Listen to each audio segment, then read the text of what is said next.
The only other news item that I had was it was a few weeks ago that a men's mental health round really garnered a lot of support. And I think that that's worth highlighting, and I would like to see a bit of momentum carried through for that. I did a piece on this, and I spoke to Tom Boyd and Will Taylor for it, and they were both fantastic. And they both stressed, and I don't know whether they were talking to me, but I don't think so. I think it was very genuine. They both stressed that they would like to see a mental health round and not a men's mental health round. But I have been thinking a lot about, I just have been thinking a lot about the conversations that I've had from it and how important it actually really is for men to have safe spaces and to talk about their feelings, because I talk about my feelings every single day with my female friends. Yeah. And it makes me really sad that the men in my life don't seem to have that same kind of...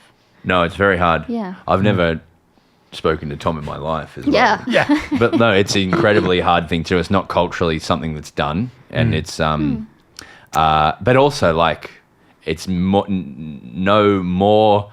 The range of mental health is no more personified than in men's sport. Like, right, and exactly. It's a nice place to have the conversation. Such a good access point. And obviously there's a lot of conflicting areas with the gambling, sports relationship with gambling. But I don't think that that's a reason to not have the conversation. I think even it highlighting the negative impacts of gambling is even another tick to have the round, because then we're having a conversation of something that's really important, even though there's obviously an element of hypocrisy. How effective are themed rounds, do we reckon? Should we ask Twitter? Yeah, exactly, yeah. Because the goal of a round, I guess, is essentially just to champion groups who might be talking about charities or organisations, or at least to put the discourse or the discussion into places where it otherwise wouldn't be, really. And I really think it depends on the round, because a mental health round I do think would just be like, okay, yeah, well, let's just talk a bit more about mental health and normalise it, where like,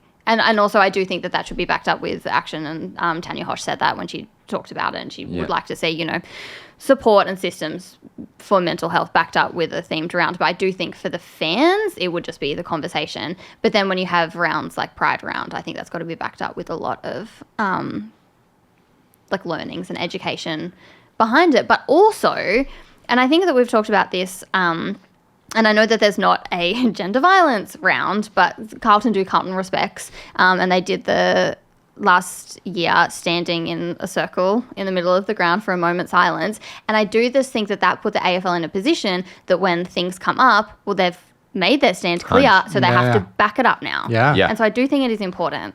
Exactly, yes. And impactful. Yes, great. Anyway, I would just like to see momentum stay up for that and for it to not die down. Well said.